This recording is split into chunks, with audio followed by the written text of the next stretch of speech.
Assalamualaikum warahmatullahi wabarakatuh. Kali ini kita berjumpa lagi pada video ziarah singkat yang disertai kisah dan karomah sang wali yang diziarahi. Ini adalah bagian ke-11 dari playlist ziarah.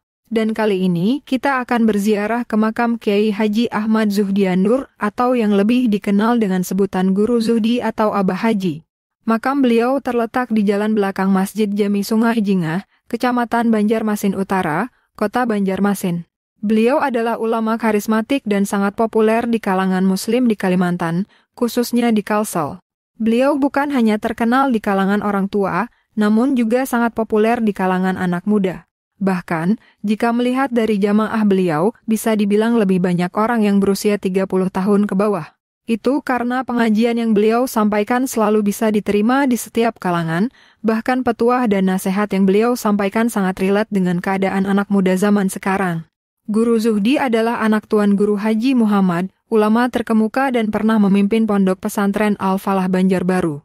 Guru Muhammad adalah keponakan dari pendiri pesantren itu, yaitu Tuan Guru Haji Muhammad Sani. Guru Muhammad juga teman dekat guru sekumpul. Guru Zuhdi memperdalam ilmu kepada ayah beliau sendiri, kemudian dilanjutkan kepada beberapa ulama, diantaranya adalah ulama Banjarmasin yaitu Tuan Guru Mualim Abdus Syukur. Mualim Syukur ini pernah diceritakan oleh Guru Zuhdi bahwa beliau menuntut ilmu di Tanah Suci sekitar 15 tahun. Sampai-sampai diberikan kunci futuh oleh sang guru. Sehingga, apabila ada yang belajar dengan sungguh-sungguh kepada beliau minimal 1 tahun saja, orang tersebut akan terbuka futuhnya. Terbuka segala hijab dan kasyaf yang merupakan tahap awal seseorang mencapai kewalian. Mualim Syukur ini, meskipun sangat alim, namun beliau sangat sederhana dan tawadhu. Bahkan apabila beliau diundang ke sebuah acara untuk membaca tahlil atau doa, beliau langsung berangkat, terkadang sandal yang beliau pakai itu sebelahnya kuning sebelahnya merah. Dan saat beliau membacakan doa dan tahlil, beliau memakai buku. Seolah-olah beliau baru pertama kali membaca bacaan tersebut. Kadang kala beliau terhenti membaca dan memeriksa huruf yang ada pada bacaan tersebut. Padahal, semua bacaan tersebut sudah beliau kuasai di luar kepala, namun beliau sama sekali tidak menampakkan hal tersebut karena saking tawadunya. Apabila beliau sholat subuh, beliau tidak pergi dari sajadah beliau sampai sekitar jam 8 jam 9. Karena mengamalkan banyak wirid dan tarekat Naqsyabandiyah. Untuk lebih lengkapnya tentang Mualim Syukur, insya Allah akan dibahas lebih lanjut jika nanti ada kesempatan berziarah ke makam beliau. Pada awal mula Guru Zuhdi ditawari ayah beliau untuk belajar, beliau ditanya ingin belajar kepada siapa. Kata Guru Zuhdi, ingin belajar kepada Mualim Syukur. Kemudian dibawalah Guru Zuhdi kepada Mualim Syukur. Sampai di sana, beliau tidak langsung menerima. Kata Mualim Syukur dengan bahasanya yang tawadhu, untuk apa kesini? Kamu kan alim dan berilmu. Kamu saja yang ajari anakmu. Kan dia anakmu sendiri, kamu yang berkewajiban untuk mengajarinya, kenapa harus aku? Dia kan bukan anakku.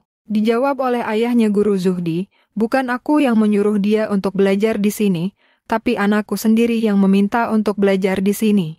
Lalu Mualim Syukur pun menyetujui permintaan tersebut. Setelah beberapa tahun Guru Zuhdi menuntut ilmu kepada Mualim Syukur. Tepat pada 23 Februari 1990, Mualim Syukur meninggal dunia.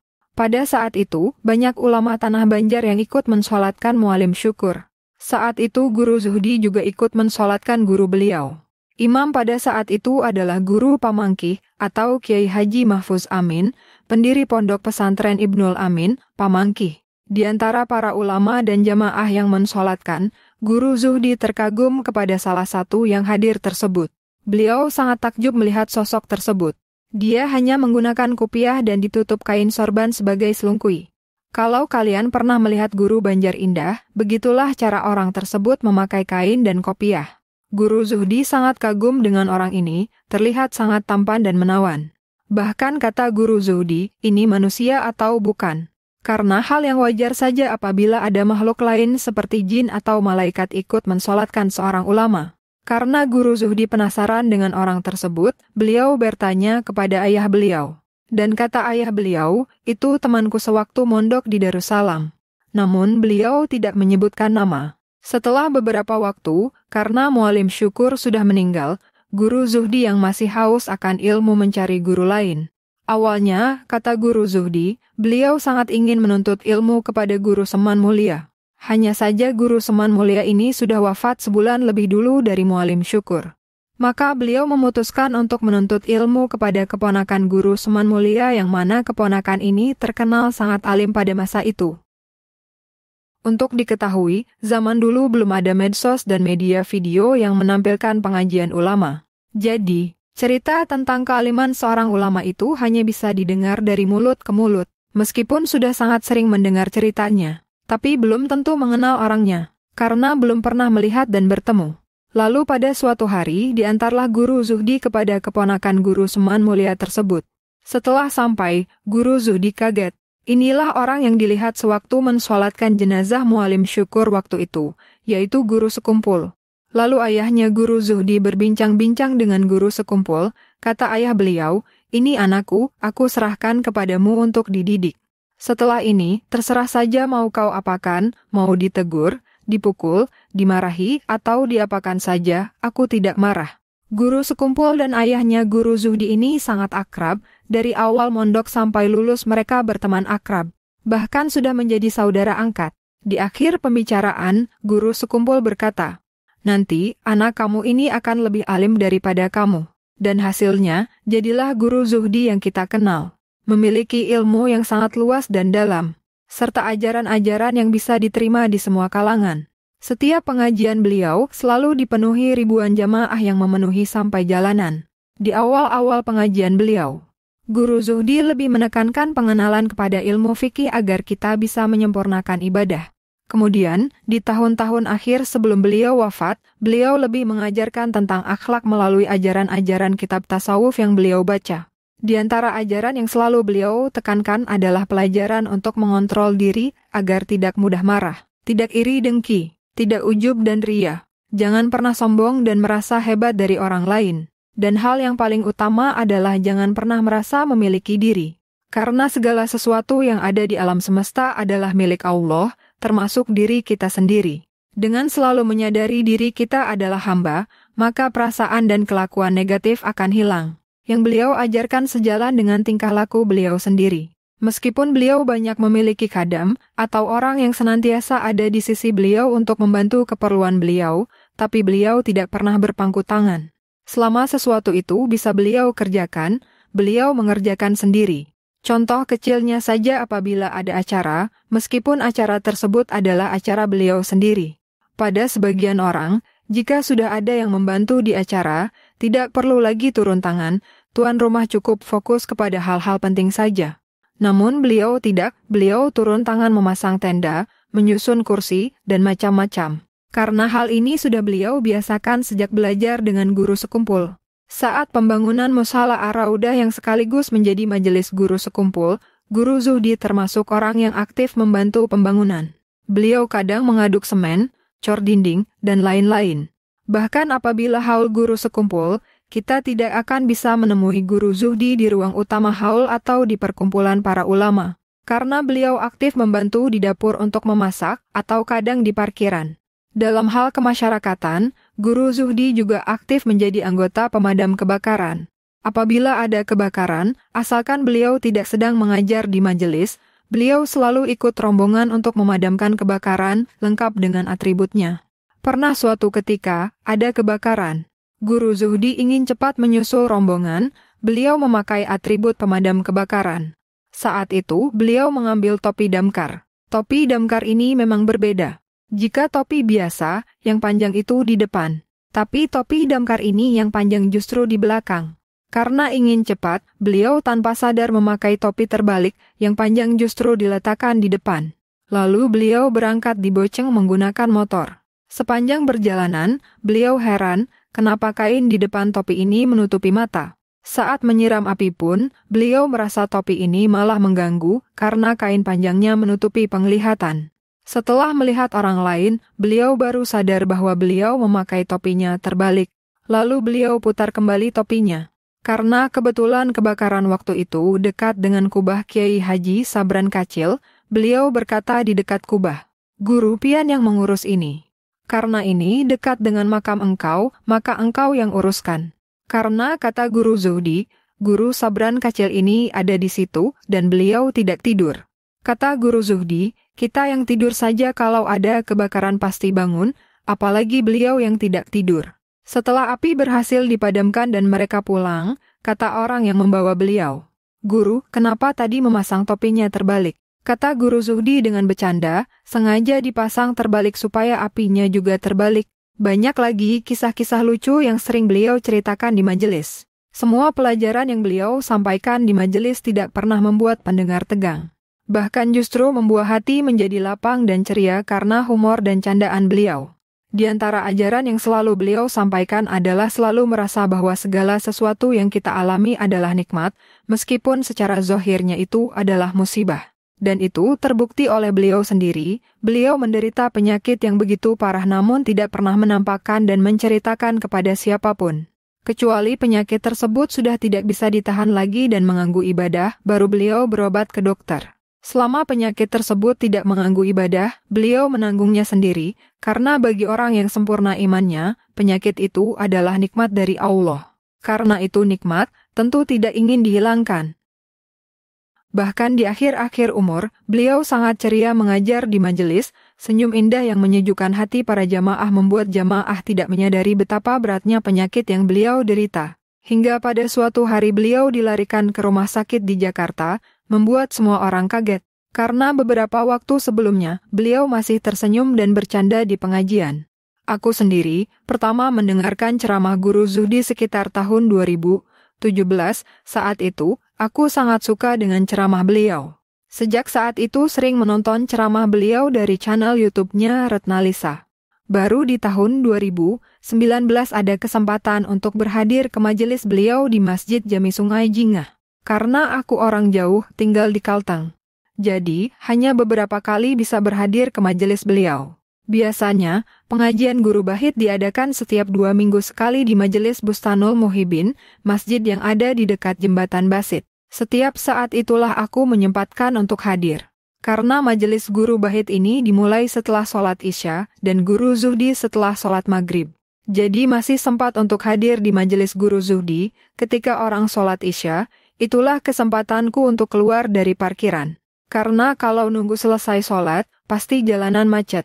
Di majelis Guru Bahit masih sempat untuk sholat Isya.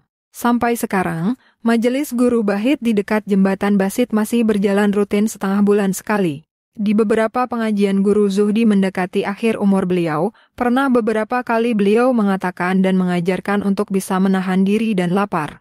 Karena sering lapar adalah salah satu amalan wali abdal. Seperti yang dijelaskan sebelumnya, bahwa semua yang diajarkan Guru Zuhdi selalu diiringi dengan tindakan. Maka sudah tentu itu adalah amalan yang beliau lakukan. Dan sudah bisa ditebak, pangkat kewalian Guru Zuhdi pun adalah wali abdal. Karena salah satu ciri seseorang itu berada pada tingkatan wali abdal, dia tidak memiliki istri. Dan jika dia memiliki istri, dia tidak akan memiliki anak, sampai bisa melewati tingkatan abdal tersebut. Dan Guru Zuhdi memiliki ciri tersebut. Sama halnya seperti Guru Saman Mulia yang tidak memiliki istri sekian lama, baru sekitar 80 tahun beliau menikah dan dikaruniakan anak. Artinya pada saat itu beliau sudah berpindah dari derajat abdal kepada derajat yang lebih tinggi, yaitu autad. Begitu pula Guru Sekumpul, beliau memiliki beberapa orang istri namun beliau tidak dikaruniai anak karena pada saat beliau menikah, beliau sedang berada pada tingkatan wali abdal. Baru sekitar tahun 90-an istri beliau mengandung. Artinya pada saat itu beliau sudah naik dari abdal kepada autad. Namun Guru Sekumpul hanya sebentar berada di tingkatan autad, beliau langsung tembus kepada tingkatan kutub. Mungkin salah satu penyebab kenapa haul Guru Sekumpul tidak pernah hujan adalah karena ada Guru Zuhdi. Karena kita yang pernah hadir haul dari pagi pasti sering menyaksikan kadang saat sholat zuhur itu sudah ada awan mendung. Kadang pagi gerimis. Ada kalanya awan hitam tepat berada di atas lokasi haul. Namun nyatanya, ketika acara dimulai, hujan tidak pernah turun. Bahkan ada kalanya hujan justru turun dengan derasnya beberapa saat setelah acara haul selesai, seolah-olah hujan tersebut dikendalikan oleh seseorang. Hal itu tidaklah mustahil, karena salah satu kelebihan wali abdal dapat mengendalikan hujan dan membagikan keberkahan rejeki. Itulah sebabnya apabila ada seorang wali abdal tinggal di suatu kampung, penduduk kampung tersebut hidupnya akan makmur. Sebagian orang berpendapat bahwa wali abdal jumlahnya 40. Padahal bukan, kata Guru Bandang, yang 40 tersebut adalah wali Rajabiyun. Karomah mereka akan nampak bulan Rajab, dan tingkah serta amal mereka mirip seperti wali abdal. Namun, wali abdal yang sebenarnya hanya berjumlah 7 orang. Mereka terpencar di berbagai penjuru dunia. Dan 7 orang ini bertugas untuk tawaf secara bergantian di Ka'bah sesuai jumlah hari. Pernah suatu ketika, di pengajian, Guru Zuhdi berkata apabila ada yang melihat beliau di Masjidil Haram, itu Guru Zuhdi yang palsu, karena yang asli ada di Banjarmasin. Ucap beliau sambil tertawa. Mungkin saat itu ada salah satu jamaah yang baru pulang umroh dan melihat beliau saat di Masjidil Haram. Makanya Guru Zuhdi berkata demikian untuk menghilangkan rasa penasaran orang tersebut. Guru Zuhdi bukan sekedar wali abdal, namun beliau juga mendapat pangkat khusus, yaitu Sohibu Darak, yang mana wali yang mendapat pangkat ini bisa menolong orang yang membutuhkan pertolongan. Contohnya seperti Syekh Saman yang apabila dipanggil saat kesusahan, beliau hadir. Guru Zuhdi juga demikian. Apabila kamu berada pada hal yang mendesak dan tidak ada orang lain yang bisa menolongmu, maka panggillah nama beliau, insya Allah, dengan izin Allah beliau akan hadir menolong. Namun, itu untuk hal yang benar-benar mendesak secara syara, bukan hal-hal yang masih bisa diusahakan. Misalnya, kamu kehabisan bensin di tengah jalan, lalu teriak memanggil Guru Zuhdi. Ya gak akan hadir. Kan masih bisa diusahakan, motornya masih bisa didorong. Namun, jika hatimu benar-benar bertawajuh, bukan hal yang mustahil pertolongan itu ada, namun bukan berarti Guru Zuhdi yang datang. Mungkin saja pertolongan itu datang dengan cara lain, misalnya tiba-tiba ada orang yang naik motor lewat, lalu dia membantu mendorongmu sampai di tempat orang menjual bensin. Hal-hal demikian tidaklah mustahil. Guru Zuhdi meninggal pada 2 Mei tahun 2020 yang bertepatan pada 9 Ramadan, pada usia sekitar 48 tahun. Padahal pertama beliau diadakan di bukan Ramadan dan dihadiri oleh orang-orang di sekitar Banjar. Namun di haul yang kedua dan ketiga, jamaah yang dari jauh juga mulai banyak yang ikut hadir. Akhirnya, demi menjaga kelancaran ibadah puasa jamaah yang datang dari jauh agar tidak terganggu, acara haul untuk umum yang keempat mulai dipindah ke bulan Syaban, tepatnya pada malam Rabu terakhir bulan Syaban. Sedangkan pada 9 Ramadan masih tetap dilakukan acara haul, namun untuk kerabat dekat dan warga sekitar saja. Sebenarnya, masih banyak hal yang perlu diceritakan tentang Guru Zuhdi. Hanya saja durasinya tidak mendukung. Jadi aku akhiri sampai di sini saja. Dan sebagaimana ketika pengajian, Guru Zuhdi sering mengatakan, pian doakan ulun doakan pian, kita sama-sama saling mendoakan. Maka apabila kita berziarah kepada beliau dan selesai membaca macam-macam, jangan lupa bayangkan Guru Zuhdi hadir di hadapan kita dan katakan dalam hati, Guru ulun doakan pian dan pian doakan ulun. Kita sama-sama saling mendoakan. Insya Allah Guru Zuhdi akan mendoakan yang baik-baik untuk kita. Sampai di sini dulu video ziarah singkat kita kali ini. Semoga bisa bertemu lagi di lain kesempatan dalam keadaan sehat walafiat dan banyak duit. Wassalamualaikum warahmatullahi wabarakatuh.